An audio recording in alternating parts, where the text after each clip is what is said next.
Putin's Sumy-Pokrovsk offensive turned into a catastrophic tragedy.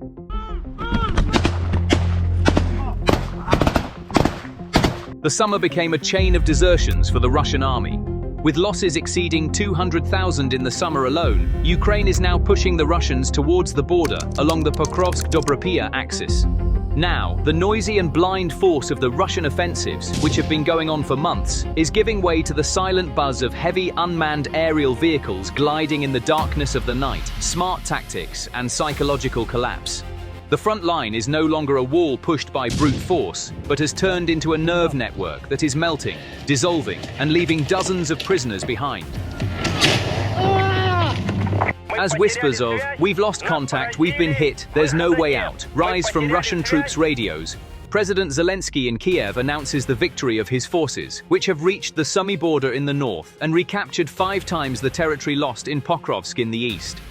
On September 14, 2025, Ukrainian President Volodymyr Zelensky received a briefing from General Alexander Syrsky, Commander-in-Chief of the Armed Forces of Ukraine, on the situation on the front line in the Sumy, Kharkiv, and Donetsk regions. Zelensky said, "Today, Commander-in-Chief Alexander Syrsky presented a report. Good results have been achieved in the Sumy region border area. Our troops continue to advance towards the Ukrainian state border. I thank the fighters of the 225th Separate Assault Regiment and the 71st Jaeger Brigade. The Russians are also suffering significant losses in the Kharkiv region, in Kupiansk, and in the Donetsk region. We are continuing our actions in the Dobropilya region. More importantly, our men are repelling Russian attacks," he said. President Zelensky's clear and confident words carry meaning far beyond a simple morale-boosting speech. These statements are the highest-level announcement of a fundamental transformation on Ukraine's northern and eastern fronts, one with the potential to fundamentally alter the course of the war. The static nature of the grueling trench warfare that has been going on for months and claimed thousands of lives has given way in recent weeks to a dynamic military strategy focused on intellect, patience, and technology, with Ukraine completely taking the initiative. The talk is no longer about defending trenches or gaining a few hundred meters of ground. The agenda now is to break the enemy's will to fight, paralyze their command and control structure, and drive the entire front into psychological collapse. The most tangible fruits of this new and ruthless strategy are not only the color changes on military maps, but also the "we surrender" announcements rising from Russian trenches, the increasing number of deserting soldiers trying to lose their trail in forested areas, and most importantly, the surrender of dozens of Russian soldiers to the Ukrainian army on the Pokrovsk line. Ukrainian forces, which launched an offensive in recent weeks to recapture lost territory in the strategic Pokrovsk region, took dozens of prisoners in the largest Russian military bag captured by Kiev troops in over a year of fighting. Task forces from Ukraine's air assault infantry and National Guard units have publicly announced the capture of at least 69 enemy personnel in combat since the beginning of August. According to unit reports reviewed by the Kyiv Post and published official statements, some evidence points to the capture of more than 100 Russian soldiers in the last month. Ukraine's success on the battlefield cannot be explained solely by smart tactics, geographical advantages, and technological superiority. Perhaps the most decisive and critical front of the war is being fought in the minds, hearts, and souls of the soldiers. On this front, the Russian army is experiencing perhaps one of the greatest crises in its history since Afghanistan and Chechnya. That is, a total and unstoppable collapse of morale. The most shocking, clearest, and most symbolic evidence of this collapse emerged recently when around 100 Russian soldiers organizedly surrendered to Ukrainian forces on the Pokrovsk line. This event was not just an ordinary moment in the war or an isolated surrender, but rather a lesson in how a unit, a military organism, systematically disintegrated and melted away.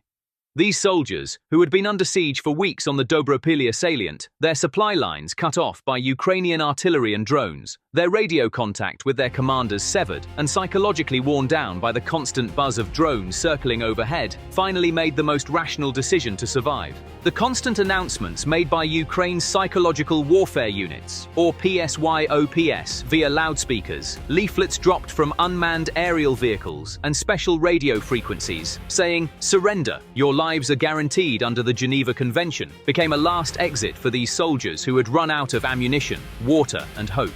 During the operations, most Russian soldiers are systematically laying down their arms, strictly following the instructions previously given to them as part of Ukraine's "I Want to Live" project. They surrendered to Ukrainian soldiers by advancing towards the designated safe corridor. What the prisoners recounted during their initial interrogations reveals how deep and structural this collapse is. The accounts are almost standardized. Meaningless, go-to-your-death orders from inexperienced and incompetent commanders, failure to evacuate the wounded, lack of basic food and water, and most importantly, the endless paranoia and stress created by drones constantly circling overhead, ready to bring death at any moment. A captured soldier summarized the situation with these shocking words. "Our commander was last on the radio 3 days ago. He told us to hold on. Reinforcements are on the way, and we never heard from him again. We had run out of food. The trench next to us was hit by a drone last night. No one survived. We knew our fate would be the same. We surrendered to survive." This incident is just the tip of the iceberg. Official data from the I Want to Live project, affiliated with the Ukrainian Ministry of Defense, proves how widespread the desire to desert and surrender is. It is reported that tens of thousands of Russian soldiers and their concerned families have applied to the project's special phone line, Telegram bot, and other communication channels since the beginning of the war.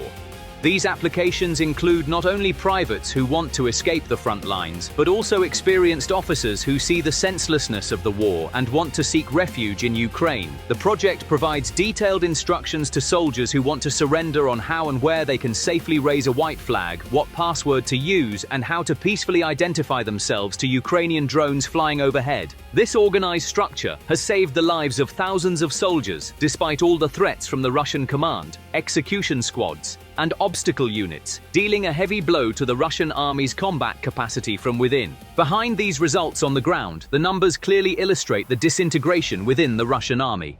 Research based on independent court data scans shows that from the end of 2022 to mid-2025, more than 20,000 criminal cases were opened in Russian military courts for unauthorized absence from the unit and similar disciplinary offenses.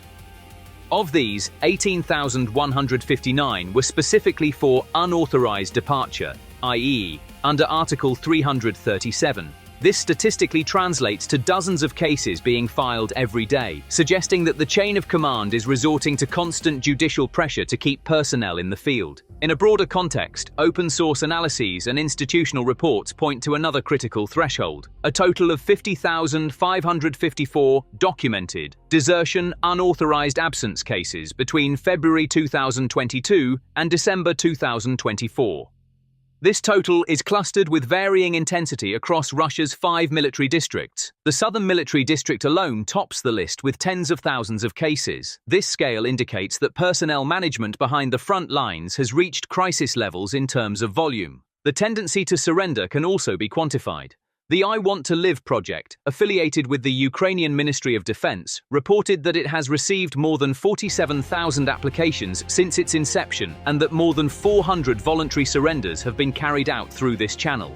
This figure shows that desertion is growing not only under the heading of desertion, but also as a conscious choice to surrender. That is, the group resisting staying in the field is not limited to court cases.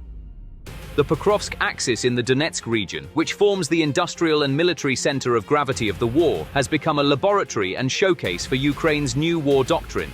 The combat balance sheet for the last month proves the success and mathematical superiority of this doctrine in a way that leaves no room for debate. Compared to the approximately 5 square kilometers of land captured by Russian forces at great cost, the Ukrainian army managed to liberate a full 26 square kilometers from enemy occupation with far fewer losses and intelligent counter-moves. This means recapturing more than 5 times what was lost and is the most concrete indication of how sharply and decisively the wind has shifted on the battlefield. The secret to Ukraine's extraordinary success lies in a subtle, patient, and multi-layered method that could be called a comb-like approach. Unlike the large-scale mass assault doctrines of the Soviet era, which cost the lives of thousands of soldiers, this new approach advances with surgical precision. Small but vital points such as village entrances, strategic hills along the line, and key road junctions are systematically and coordinately targeted one by one. These small and determined advances, like the teeth of a rake, embed themselves into the Russian defense line, weakening the entire line, severing its logistical ties, and ultimately leading to a total collapse through a domino effect. The most brilliant and current example of this strategy is the geographical region known as the Dobropilya salient, which the Russians have been stubbornly trying to advance on for months, now effectively turned into a trap. Ukrainian forces simultaneously squeezed this dangerous front from the west and north, trapping the Russian troops inside like a vice. Independent analysts in the region note that the Russian troops inside the salient have now completely lost their ability to advance and are left with only two simple options: either surrender to the advancing Ukrainian army by raising a white flag, or fight to the last bullet and be completely annihilated. Behind this effective encirclement lies a perfect harmony of technology, geography, and human intelligence. Ukraine's main supply lines run along a deep valley between two high hills. This natural geographical feature has evolved beyond being a simple valley to serve as a massive shield for Ukraine in electronic warfare, one of the most critical elements of modern warfare.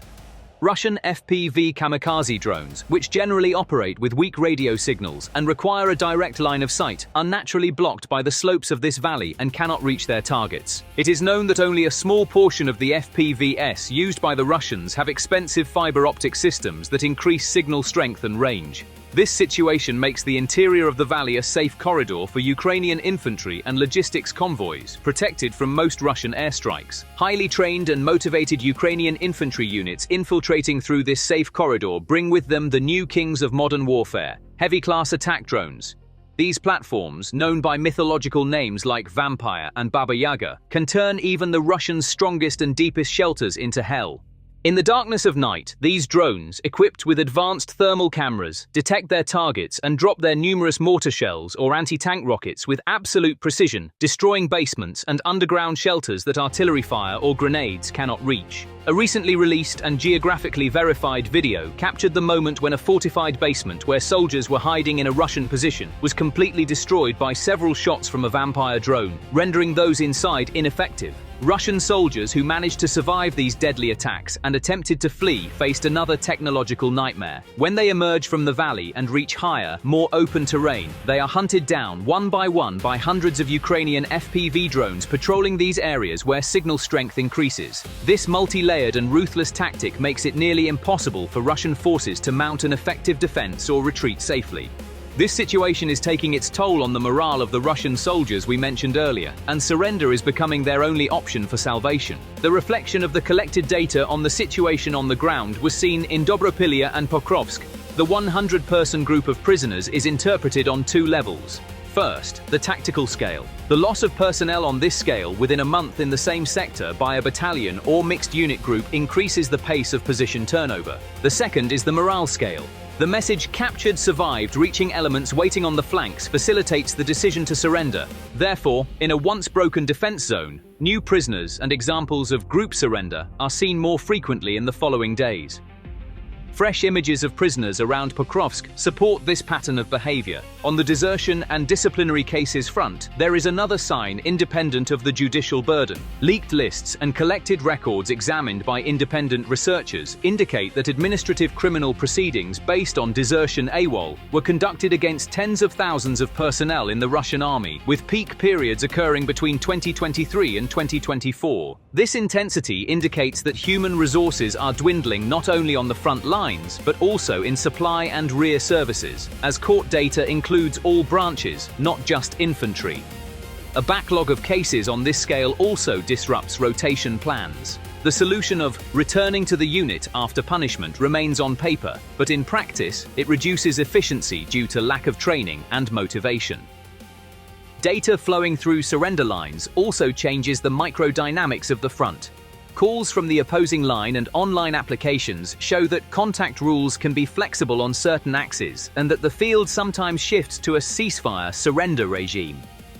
The recording of over 400 volunteer handover examples through official channels shows that these contacts are not random. They are carried out with planning, coordination, and risk management. The total number of applications exceeding the 47,000 threshold indicates that the information campaigns and psychological pressure exerted through family channels are having an effect. While these strategic and psychological successes are being achieved on the Eastern Front, the Sumy region in the north continues to be a center of good news for Ukraine. The Russian army's major offensive, launched in the summer with the aim of creating a buffer zone to protect the city of Belgorod on its own territory from Ukrainian attacks and to withdraw Ukrainian forces from the east, has come to a complete standstill, resulting in heavy personnel and equipment losses. struggling to advance in forested and rugged terrain, constantly falling into Ukraine's mobile defense lines and ambushes, and weakening as their logistical lines lengthened. Russian forces completely lost the initiative to Ukraine. Now the roles have completely reversed. As Zelensky proudly stated, Ukrainian forces are no longer on the defensive, but on the offensive. They are steadily pushing Russian forces back and advancing decisively toward the Ukrainian state border. This is not merely symbolic progress or the recapture of a few villages. It is a clear declaration that Russia has suffered a defeat at a strategic target, that its capacity to ensure security on its northern border has vanished, and that Ukraine now dictates the rules of war on its own territory. Consequently, what has transpired on the Ukrainian front lines in recent weeks signifies much more than a few square kilometers of territorial gain. It represents a turning point. This marks a watershed moment where the nature of the war has shifted, with an intelligent, patient, and technology-driven strategy triumphing over crude, exhausted, and demotivated brute force. Ukraine's spreading tactic, which involves applying intense pressure on one front to force the enemy to concentrate their forces there, while infiltrating through weak points on other fronts, has left the Russian army, already suffering from serious command issues, completely helpless. However, the greatest and most lasting victory is won not on maps, but in the minds and spirits of people. The most valuable asset of a modern army is not its newest tanks or most powerful missiles, but the will of its soldiers to fight in those tanks and fire those missiles. And today, for tens of thousands, perhaps hundreds of thousands of Russian soldiers, that will has either been completely broken or irreparably damaged. In the coming period, we will all see whether these small but extremely systematic gains will evolve into greater operational success before the harsh conditions of winter set in. But one thing is certain: the war is no longer being won only in trenches, with missiles and tanks, but also in the spirit, hope, and fears of the soldiers. On this most critical front, Ukraine appears to have established overwhelming superiority.